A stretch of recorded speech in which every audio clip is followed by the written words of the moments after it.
Hello guys and welcome back to the channel. Now those of you that are in the UK will know all about Storm Babet that hit just a few days ago.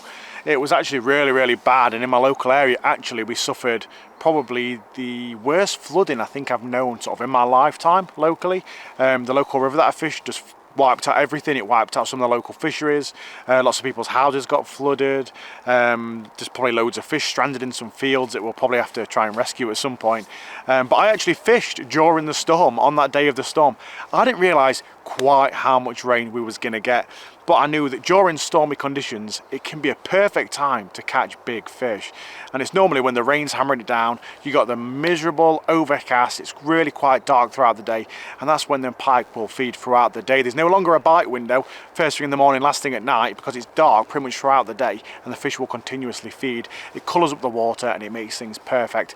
And that's what I'm going to go through today, exactly how to catch fish during the stormy conditions when the water's dirty, it's miserable, there's lots of rain and the bigger fish are feeding. Now, I have spoken to you guys a few times on the channel about water displacement, and that is basically the movement that your lure creates when it's underneath the water. And I'm a big believer that you don't necessarily need a rattle or a spinner that vibrates in mucky water.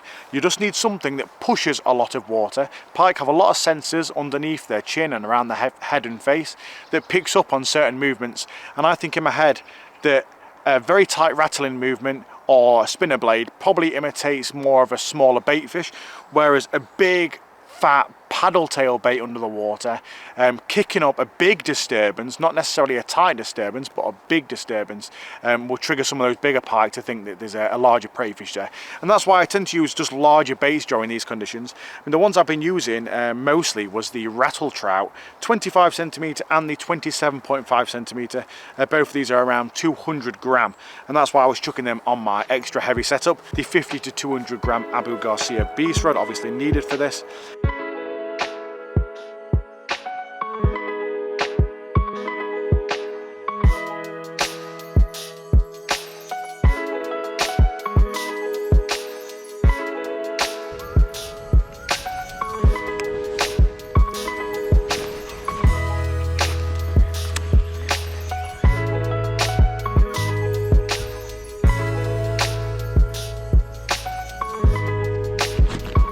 Oh,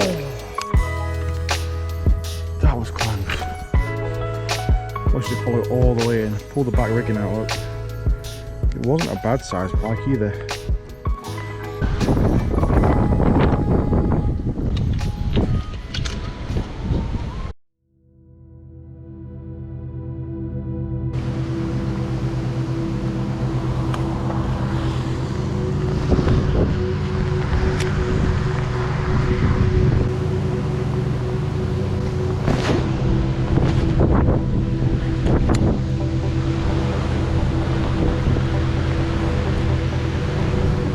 Oh, there we go. Fish on. Fish on. Come on. No, it's swimming towards me.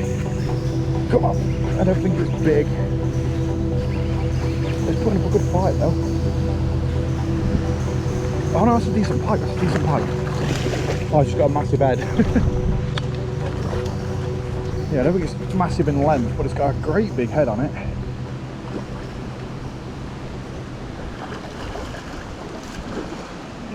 This is what we're after in the pouring rain today, stormy conditions.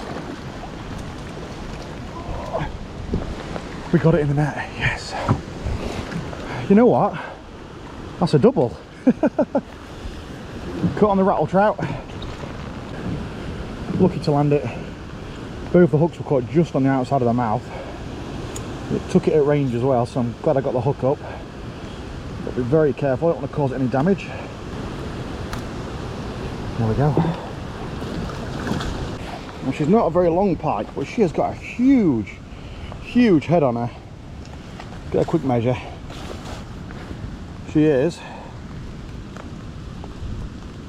95 centimetre, 95. Massive bream munching head. Well, there we have it, guys. That's what we came out for. I didn't think she was that big when she took the bait. She's got a huge head and a relatively short body compared to the size of it. This is what we call a bream muncher. When they've got big heads like that, they're eating the bream on the canal. They want a big meal, and that's what I gave it. 25cm rattle trout, absolutely nailed it. That fish is 95cm. I'm not going to weigh her, she's probably a fish of about 11 or 12 pound. Doubles only, baby. Hell yes. Let's get her back.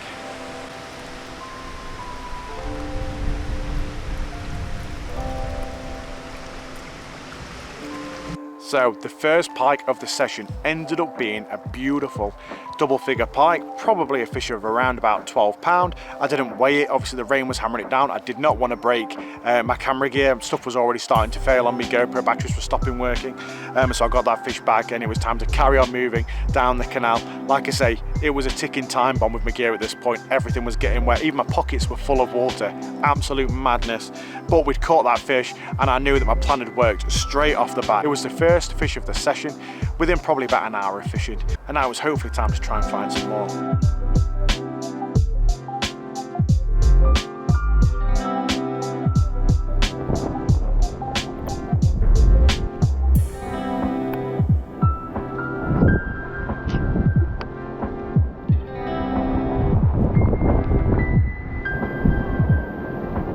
Whoa! Oh, that is tiny. That is no way a go big or go home fish. That is not doubles only. I was saying that a snag boat would have passed out of the boat, wouldn't they?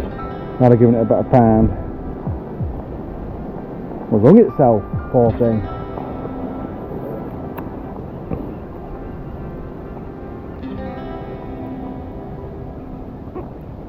Whoa, that's a bigger pike. That wasn't the little one that hit it to begin with. Still not a huge fish, but will it come back? Oh, it's not coming back. Damn it. So I just got whacked into by two different pike, one of which was a relatively small jack, around about 2 or 3 pound, and the other one was a larger fish that I suspected was probably about 5 or 6 pound right in the margin. And I decided I needed to change over to a different bait just to try and get one of those fish to strike again. So I very quickly changed over to the Berkeley 6 Smash. So it's a thinner profile bait, looked completely different in the water. And now it was time to give those fish another go and see if I can get another take. Now, I cast the bait out. I managed to get about 3 or 4 turns of the reel and then the GoPro cut out.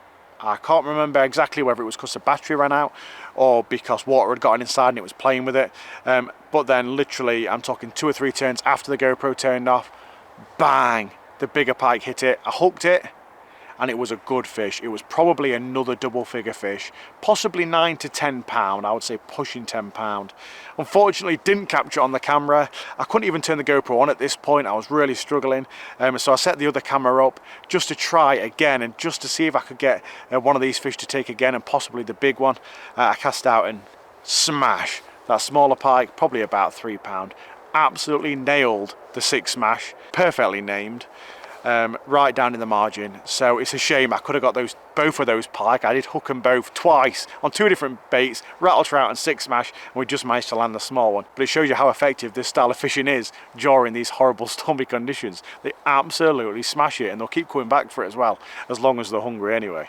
This was an area that I don't normally fish. In fact, I've never fished it, I believe.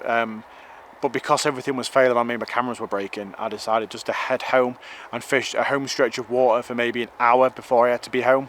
And when I went there, at this point, everything was pretty much ruined. All my camera stuff was playing up, my GoPro kept turning off. And this was when the pike were really feeding, and I got some real good hard hits on the 25cm rattle trout, doing exactly what I set out to do. One of which was right opposite some roots, cast the bait right into the roots on the opposite bank, sort of got snagged up, yanked it up towards the surface, and whack, the pike absolutely annihilated it. That was a jack of probably 3 or 4 pound.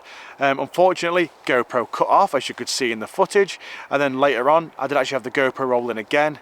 Bang, caught another beautiful pike, probably about 5 or 6 pound. This one nailed it probably harder than the last one. Real good take. But once again, the GoPro had cut out, it wasn't playing. Thankfully I managed to get some footage on my big camera. It was an absolutely stunning fish. But that's how we catch these fish during the stormy conditions, during the muddy conditions when the waters get really cloudy. You don't need to be throwing your big shiny baits, your big spoons, your big spinners. If you throw a big heavy paddle tail bait that has a lot of thumping action to it, that's what those bigger pike are going to home in on. Just look at the state of the line through rattle trout at the end of that session. It was getting absolutely hammered into. I think I caught a total of 5 pike that I managed to get to the bank, and lost I think 3 or 4 pike as well. And you might not catch as many fish as if you're using smaller baits in clear water, but this tends to be when the bigger fish come out to play and you can catch yourself a PB. I did manage a fantastic double figure fish right at the start of the session, and I also lost a double as well that I believe was probably a 9 or 10 pound fish.